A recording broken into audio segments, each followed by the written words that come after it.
प्यारे बच्चों नमस्कार। मैं अंकित दुबे आपका स्वागत करता हूँ। ये क्लास है पॉलिटी की, जिसमें हम चल रहे हैं मूल अधिकार की तरफ, जो कि यूपी ट्रिपल एससी पैट को टारगेट करते हुए दूसरा चैप्टर मूल अधिकार है। इसमें हमने समानता के अधिकार से स्टार्ट किया है, जो कि हमने कल इंट्रोडक्शन आपको कराया था। आज हम समानता का अधिकार पढ़ते हैं, जो कि हमारा 14 आर्टिकल से 18 आर्टिकल तक है।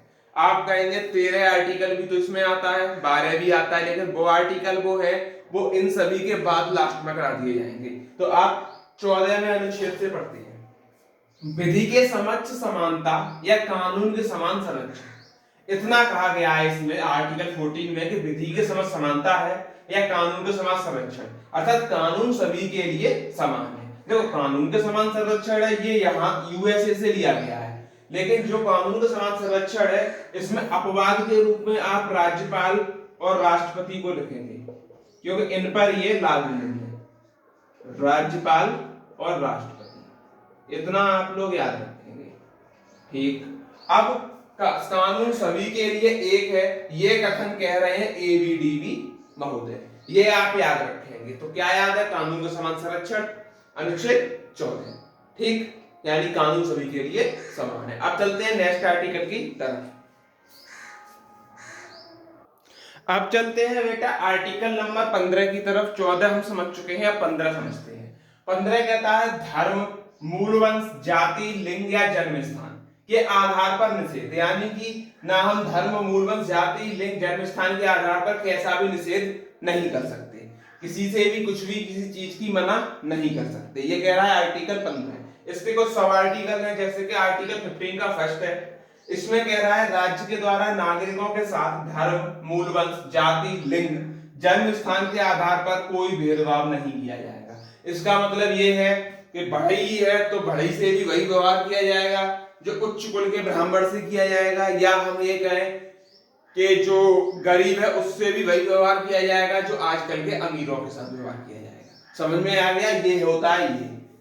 अच्छा, धर्म क्या होता है? जैसे कि धर्म के स्थान पर जो भी अपना धर्म मानता है, हिंदू है, मुस्लिम है, इसके बारे में। मूल वंश क्या है? जिस वंश में उसका जन्म हुआ है। जाति, कौन सी जाति है, बढ़िया बनिया है, यादव है, कौन है। लिंग, लिंग भी मैटर नहीं रखता कि आप लड़के हैं लड़की है, इससे कोई मतलब नहीं। जन्म स्थान, जिस स्थान पर जन्म हुआ है उसको भी साथ में। अब आर्टिकल 15 का 2 कहता है कि किसी नागरिक को धर्म, मूलवंश, जाति, लिंग, जन्म स्थान के आधार पर दुकानों, सार्वजनिक भोजनालयों, होटल, मनोरंजन के स्थानों पर प्रवेश से ना रोका जाएगा। यानी कि हम होटल में जा रहे हैं खाना खाने, अब कोई देख ले कि भाई ये गरीब है तो नहीं, अगर तुम्हारे पास क्षमता है तो उतने रुपए दो और भोजन होटल में करो। सिनेमा में जा रहे हो, गरीब हो तो भी अगर पैसे हैं तो टिकट कटा दो, अपना सिनेमा देखो। यानी इस तरीके का व्यवहार इसमें दिया जाता है, इसे बोलते हैं आर्टिकल 15। और इसके दो पार्ट और हैं, 4 सब आर्टिकल हैं, इसके 2 लिख लिए, 2 और करते हैं। समझिए, अब हम चलते हैं अनुच्छेद 15 का तीसरा। ये क्या कहता है? राज्य के द्वारा महिलाओं और बच्चों के उत्थान के लिए विशेष प्रावधान। यानी इसमें याद रखना है, राज्य जो करेगा उत्थान वो महिलाओं और बच्चों के लिए करेगा। ये आर्टिकल कहता है, आर्टिकल 15 का 3 सब आर्टिकल। ठीक, महिलाओं और बच्चों को आपको दिमाग में रख लेना है, ये पॉइंट पकड़ लेना है, महिलाओं बच्चों के लिए। अच्छा, अनुच्छेद 15 का 4, राज्य के द्वारा सामाजिक और शैक्षिक रूप से पिछड़े वर्ग के लोग, एससी एसटी के उत्थान के लिए किए गए उपाय और उन्हें केंद्रीय और निजी संस्थान में आरक्षण प्रदान किया जाएगा। इसको ऐसे समझें, जैसे आजकल के टाइम में होता है कि जो कमजोर वर्ग के लोग होते हैं वो कम नंबर पर सिलेक्शन पाए जाते हैं आरक्षण की वजह से, और आरक्षण के मुकदमे में ही अभी जो होते हैं जनरल वाले होते हैं वो पीछे रह जाते हैं, पढ़ते रहते हैं, और जो कम पढ़ लेते और वैसे हैं वो आगे निकलते हैं। उसी हिसाब से आपको इसमें याद रखना है, आर्टिकल कैसे याद रखना है कि जो सामाजिक और शैक्षिक रूप से पिछड़े लोग हैं और कोई भी हो, चाहे एससी एसटी हो, उनके उत्थान के लिए हमें स्कूलों में, यानी केंद्रीय निजी संस्थान जो स्कूल है उनमें आरक्षण दिया जाएगा। यानी कि हम फीस की कटौती में छूट रख सकते हैं, उस टाइम की बात है, खैर अभी तो ये नहीं है। 15 का 6 पार्ट और देख लेते हैं। 103वें संविधान संशोधन द्वारा अनुच्छेद 15 3 और 16 3 पर सामाजिक वर्ग के लोग, सामान्य वर्ग के लोग, ठीक, जो आर्थिक रूप से कमजोर है, 10% आरक्षण दिया जाएगा। यानी कि जनरल लोगों की भी उन्होंने बात कही है, जो 10% आरक्षण मिलेगा कि जनरल वाले भी कमजोर हैं, पैसे नहीं है, गरीबी हालत में है, तो उनको भी 10% आरक्षण दिया जाएगा। इसको कैसे याद रखना है कि 15(3) और 16(3) को मिलाकर। अब 16(3) क्या है, अभी आर्टिकल 16 पर ही जस्ट चल रहे हैं, तब बताएंगे 16 के चारों आर्टिकल कौन कौन से हैं, उनके डिस्कस हो जाएगा। तो इसको पकड़ लेना है और ये देख लेना है कमजोर वर्ग के लोग हों और जो 10% आरक्षण की बात कही है, हो जाएगा तैयार। अब चलते हैं आर्टिकल नंबर 16 पर। आर्टिकल 16 के बारे में चलते हैं। अनुच्छेद 16 क्या कहता है कि लोक नियोजन के विषय में अवसर की समानता।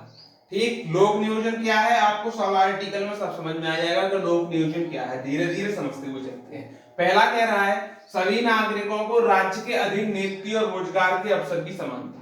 ठीक, यानी आप जिस राज्य में रह रहे हैं उसमें आपको नियुक्ति और रोजगार मिलेगा, ये इसकी समानता सभी को होगी, ये नहीं कोई ऊंच नीच हो।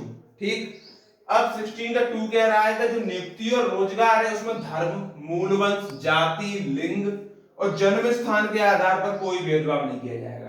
यानी कि मेरे जो आर्टिकल है वो नियुक्ति और रोजगार से, आपको पॉइंट पकड़ में आ जाएगा, आप पॉइंट पकड़ लेंगे, नियुक्ति और रोजगार के विषय में ही इसमें बात की गई है और इसी को बोला गया है लोक नियोजन। ठीक, इतना तैयार रखेंगे। अब आर्टिकल 16 का 3 कह रहा है कि संसद द्वारा ऐसी विधि का निर्माण किया जा सकता है जिसमें संघ और राज्य सरकार की सेवाओं में स्थानीय निवासी को प्राथमिकता दी जा सकती है। यानी कि संसद है, ऐसा नियम बना दे कि संघ है और राज्य है, जहां का निवासी है अगर वो संघ और राज्य में है, जहां निवास कर रहा है, जैसे कि इटावा का है तो वो यूपी का है, ठीक, तो उसको प्राथमिकता मिलेगी, उसी को बोलते हैं स्थानीय निवासी, वहां का निवासी।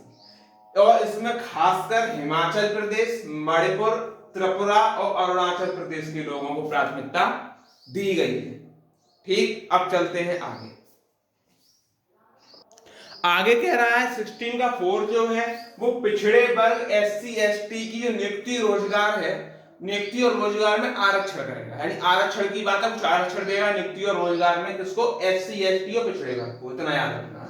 16 का 5 कह रहा है धार्मिक संस्था द्वारा अपने धर्म संस्थानों में अपने धर्म से जुड़े लोगों को प्राथमिकता दी जाएगी, यानी जिस धर्म का है उसकी प्राथमिकता उसी धर्म में दी जाएगी। 17 कह रहा है अस्पृश्यता छुआछूत का अंक, वेरी इंपोर्टेंट, आ चुका है कई बार, इस आर्टिकल को मैं वेरी इंपोर्टेंट डालूंगा और हमेशा आता है आर्टिकल। आर्टिकल 17, आर्टिकल 18 उपाधियों का अंत शिक्षा और सेना को छोड़कर, शिक्षा और सेना में उपाधियां बनी रहेंगी।